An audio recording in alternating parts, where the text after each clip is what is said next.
Hello and a very good morning to all of you. My name is Muhammad Imran and I am working at KBH Institute of Pharmacy. Today we will discuss about pharmaceutical jurisprudence. In that we will discuss this chapter Drugs and Cosmetics Act.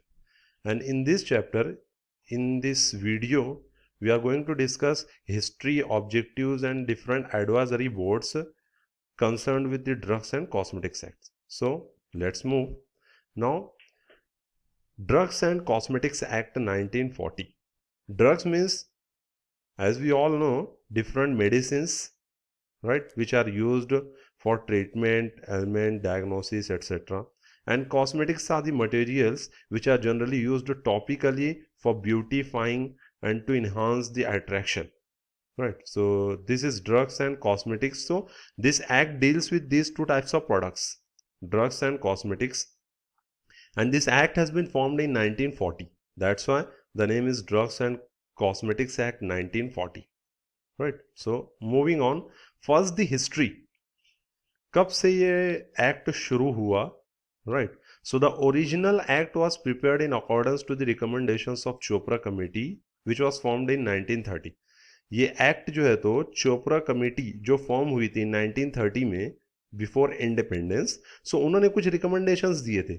उन्होंने ये recommend किया था कि there should be an act like drugs and cosmetics. So that's why this act has been formed. Now in 1940, the act has undergone several amendments and is now known as Drugs and Cosmetics Act 1940. ये act जो 1940 बना, तो 1940 के बाद में बहुत ढेर सारे उसमें जो है तो इम्प्रूवमेंट्स होते चले गए. राइट, और अभी जो है तो फिलहाल ये ड्रग कहलाता है 1940. और इससे रिलेटेड जो रूल्स हैं, the related drugs rules was passed in 1945. बहुत सारे रूल्स भी बनाए. राइट, तो वो इंट्रोड्यूस हुए वो फाइनलाइज हुए 1945 में. Right, so remember drugs and cosmetics act 1940 and drugs rules was passed in 1945. Now the main, before starting this chapter we should know about the objective. और अगर हिंदी या मराठी में कहें तो उद्देश्य क्या था इस एक्ट का? why they have prepared this act, क्या वजह थी? so the act was prepared or the act was formed to regulate import, manufacture, distribution and sale of drugs and cosmetics. ये एक्ट इसलिए बना था कि ड्रग्स का जो इंपोर्ट होता है बाहर कंट्री से, दूसरे कंट्री से हमारे देश में जो ड्रग आता है उसको कंट्रोल करने के लिए, उसकी चेकिंग के लिए, सही सब स्टैंडर्ड ड्रग तो नहीं आ रहा है, अच्छी क्वालिटी का ड्रग आए. Similarly manufacture, distribution and sale of drugs and cosmetics. India में जो मैन्युफैक्चरिंग हो रहा है, डिस्ट्रीब्यूशन और सेल हो रहा है ये ड्रग्स का, तो ये कोई भी अपने हिसाब से ना करे, बल्कि कुछ रूल्स रेगुलेशंस होने चाहिए इन सारी एक्टिविटीज़ के लिए. तो ये सारी एक्टिविटीज रेगुलेट करने के लिए उन्होंने ये एक्ट बनाए. Next, the act also regulates the import of drugs to India. Right, ये इंपोर्ट जो होता है ना ड्रग का, बाहर कंट्री से इंडिया में जो ड्रग्स आते हैं, तो उसको भी गवर्न करता है ये. क्यों ये जरूरी है? To prevent the import of substandard drugs. मतलब लो क्वालिटी का ड्रग बाहर कंट्री से इंडिया में नहीं आना चाहिए, otherwise it will cause harm effect in health of Indian people. इसके लिए to regulate the import of drug ये एक्ट ये किया गया. Second, it also regulates the manufacture, distribution and sale of drug and cosmetics by qualified persons only. Right, ये act through ये finalise हुआ कि मैन्युफैक्चरिंग ड्रग का हो, उसका डिस्ट्रीब्यूशन हो, उसकी मार्केटिंग या सेल हो, तो ये कोई भी एक आम बंदा नहीं करेगा. Right, the person which are involve in this activities, कोई भी बंदा है वो मैन्युफैक्चरिंग में इन्वॉल्व है, डिस्ट्रीब्यूशन में इन्वॉल्व है, सेल ऑफ ड्रग कर रहा है इंडिया में, तो वो क्वालिफाइड होना चाहिए. Then this, according to this act, this act also regulate the manufacture, distribution and sale of, ये तो एलोपैथिक ड्रग्स हो गए. ये एक्ट ये भी रूल्स रेगुलेशंस बताता है कि manufacturing, distribution and sale of Ayurvedic drug, Siddha drug, Unani drug and homeopathic drug also. Then according to this act also established the drugs technical advisory board and drugs consultative committee for allopathic and allied drugs and cosmetics. Right? Now, this act actually consists of total of 5 chapters.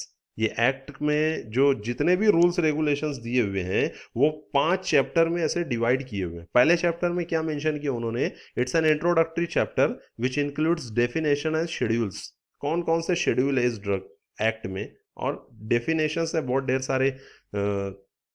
Scientific definitions है, like drugs के definition है, adulterated drug क्या होता है, drug inspector क्या होता है, government analyst क्या होता है, like that. Then chapter 2 of this act contains different committees, right? Different advisory boards like Drugs Technical Advisory Board, Drug Consultative Committee, and Central Drug Laboratory. Similarly, chapter 3 contains import of drugs and cosmetics, right? All the licenses required and different conditions for import of drugs and cosmetics are mentioned in chapter 3. In chapter 4, all the rules, regulations, and licenses required for manufacture, sale, and distribution of drugs and cosmetics are mentioned. Then in chapter 4a, the provisions related to Ayurvedic, Siddha, and Unani drugs, right? इसके बारे में उन्होंने सारी चीजें दी हुई है कि मतलब manufacture, sale और distribution of Ayurvedic, Siddha, and Unani drugs are mentioned in chapter 4a. And in chapter 5, it's a miscellaneous, right? Now, administration of this act is basically divided into 3 categories. There are some advisory boards, there are some analytical boards, and there is some executive board, right? So advisory board में 2 committees है main, right? Drugs Technical Advisory Board है, DTAB जिसे कहते हैं. Then Drug Consultative Committee है, in short it's considered as DCC. और analytical boards हैं, analytical committees हैं, like central drug laboratory, drug control laboratory, it is present in each state, and government analyst. Similarly there is an executives, licensing authorities होते हैं, कुछ controlling authorities होते हैं, और drug inspectors हैं. So this is the administration part of this act and rule. Right, so we will go one after the other. First we will discuss about the advisory boards like DTAB and DCC. So let's see what is DTAB and DCC. So Drugs and Technical Advisory Board, see the name itself indicate it's an advisory board. It will give the suggestions, it will give the advice, it will give their recommendations, right? So first of all, how this committee is formed or how this board is formed. Drugs Technical Advisory Board, DTAB, central government appoint करते हैं ये DTAB के members को, right?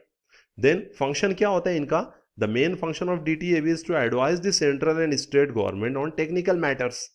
जो भी pharmacy से related matters हैं, drugs से रिलेटेड मैटर्स हैं, तो ये DTAB कमेटी जो है तो सेंट्रल गवर्नमेंट है, स्टेट गवर्नमेंट है, ये इनको गाइडलाइंस देती है, उनको एडवाइस करती है कि अभी ये करना चाहिए आपको, अभी ये करना चाहिए आपको, लाइक दैट, राइट? एंड और भी जो अदर फंक्शंस उसको असाइन होते हैं as per this act, they will perform that function also. Now इस कमिटी में, DTAB कमिटी में कितने मेंबर्स होंगे और उनका डेजिग्नेशन क्या होगा? Let's see that. Constitution of DTAB committee. So in short, the board consists of following members. इसमें ex officio members होते हैं टोटल 8, और 5 nominated members होते हैं और 5 elected members होते हैं. So ये कौन होते हैं? Let's see that. So ex officio members में एक है director general of health services, जो कि कमेटी का चेयरमैन होगा DTAB कमेटी का. Then drug controller of India होगा second member, and third member will be director of central drug laboratory which is located in Calcutta. Then director of central research institute Kasauli, director of Indian veterinary research and central director of central drug research.